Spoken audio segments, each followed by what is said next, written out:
তো হ্যালো বন্ধুরা, কেমন আছে সবাই? আজ চলে এলাম আবারও একটা নতুন ভ্লগ নিয়ে। আজ আমার হোম টাউনের তৃতীয় দিন। সো আজ সকাল থেকে বৃষ্টি হচ্ছিল। এখন আবহাওয়াটা একটু ভালো রয়েছে, বৃষ্টি হচ্ছে না, আবহাওয়াটাও খুব মনোরম আবহাওয়া। তাই হঠাৎ দেখলাম বন্ধু ফোন করলো, বলল চল কোথা থেকে ঘুরে আসি। তো আজ আমরা যাচ্ছি অ্যাকচুয়ালি তেহট্টতে ঘুরতে। সো ওখানে যাচ্ছি চা খেতে, বাড়ি থেকে 10 কিলোমিটার দূরে। আমাদের কাছে কোনো সময়ের অভাব নেই, যেহেতু তাই আমরা চললাম 3 বন্ধু মিলে চা খেতে। এই যে রাস্তাটা দেখছেন, গাড়ি যাচ্ছে এদিক ওদিক, বাইক যাচ্ছে। এই রাস্তাটার নাম হলো কৃষ্ণনগর করিমপুর রুট। সোজা আপনি চলে গেলে যাবেন একদম করিমপুরের দিকে, আর বাঁদিকে গেলে চলে যাবেন তেহট্টতে। তো বন্ধুরা, আজ আবারও অনেক দিন পর তেহট্টতে যাব এবং আপনাদের এই ব্লগের মাধ্যমে দেখানোর চেষ্টা করব কতটা পরিবর্তন হয়েছে। সময় অনেকটাই পেরিয়ে গেছে, যাওয়া হয়নি ওদিকে। তো এই দেখুন, সামনে দিয়ে যাচ্ছিলাম, এটা হচ্ছে এখানে একটা মার্কেট আছে। তারপর হঠাৎ দেখলাম একটা কাকু রাস্তা পার হচ্ছে, আমাদেরকে বললো দাঁড়া, তারপর আমাদের দেখে বললো যা তোরা চলে যা। তারপর আমরা সামনের দিকে এগিয়ে গেলাম, দেখলাম ওখানে রেড সিগন্যাল রয়েছে। তাই আমরা একটু আস্তে আস্তে যাচ্ছিলাম, কিন্তু হঠাৎ আমাদের রেড সিগন্যাল দেখে বললো যা তোরাও চলে যায়, গ্রিন লাইট পড়ে গেল। আমরা সোজা বাদিকে চলে গেলাম। যেতে যেতে আমরা ভাবছিলাম যদি পুলিশে ধরে তাহলে কি বলবো। পিছন থেকে হঠাৎ বন্ধু বললো কোনো ভয় নেই, আমি তো আছি। তারপর হঠাৎ দেখলাম এদিক থেকে একটা বড় লরি চলে আসলো, ডাম্পার। এত বড় বড় গাড়ি জানি না এই ছোটো রাস্তায় কেন ঢোকায়। তারপর আমরা ডাম্পারটাকে একটু ওখানে দাঁড়িয়েছিলাম, একটু জ্যাম হয়েছিল।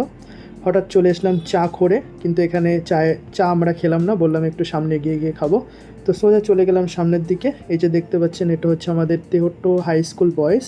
এই যেখানে একটা গ্রাউন্ড রয়েছে, এখানে খুব কয়েকদিন আগে একটা খেলা হয়েছিল, তেহট্ট প্রিমিয়ার লিগ বলে। খেলাটা খুব সুন্দর ছিল, উপভোগ করেছিলাম আমিও।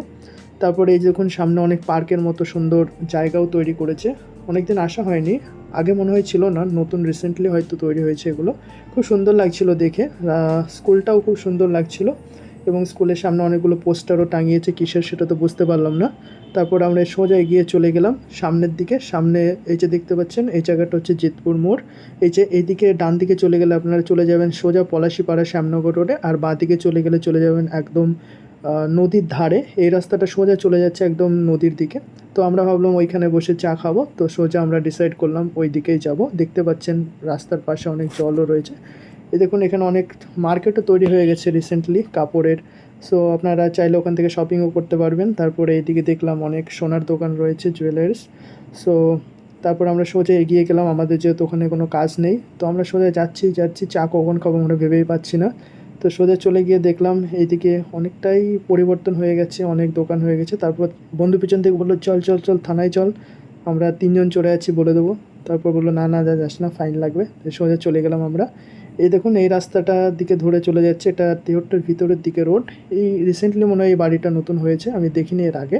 তো সোজা চলে যাচ্ছিলাম, রাস্তা অনেক খারাপ ছিল, অনেক জল জমেছিল। বন্ধু বলছিল আমি কিন্তু পা নামাবো না, পা নামাবো না।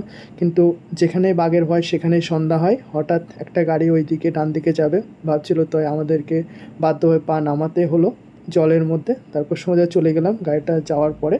এই দেখুন আমরা যেখানে যাচ্ছি পাশে আমার একটা বন্ধুর বাড়ি ছিল, বন্ধু বাড়ি নেই, তো সোজা চলে গেলাম। পরে যখন আসবো হয়তো বাড়ি থাকলে আবার যাব ওদের বাড়িতে। তো সোজা চলে গেলাম। রাস্তাটা দেখতে পাচ্ছেন খুবই খারাপ অবস্থা, অনেক জল জমে আছে, বৃষ্টি হয়েছিল যেহেতু। তবে রাস্তাটার আগে এতটা খারাপ ছিল না, এখন রিসেন্টলি হয়তো খারাপ হয়ে গেছে। তারপর সোজা আমরা ব্রিজের উপর দিয়ে চলে গেলাম। এই যে দেখতে পাচ্ছেন নিচ দিয়ে একটা খাল চলে যাচ্ছে, এটা কোথায় যাচ্ছে আমি নিজেও জানি না। এখানে অনেক জলও রয়েছে দেখলাম, জলটা প্রচণ্ড নোংরা ছিল। তো সোজা চলে গেলাম সামনের দিকে, দেখতে পাচ্ছেন এখানে একটা তেহট্ট গার্লস প্রাইমারি স্কুল কিছু একটা ছিল। তো দেখলাম ওইখান থেকে রাস্তাটার অবস্থা খুব খারাপ ছিল, তাই আমরা সোজা বার হয়ে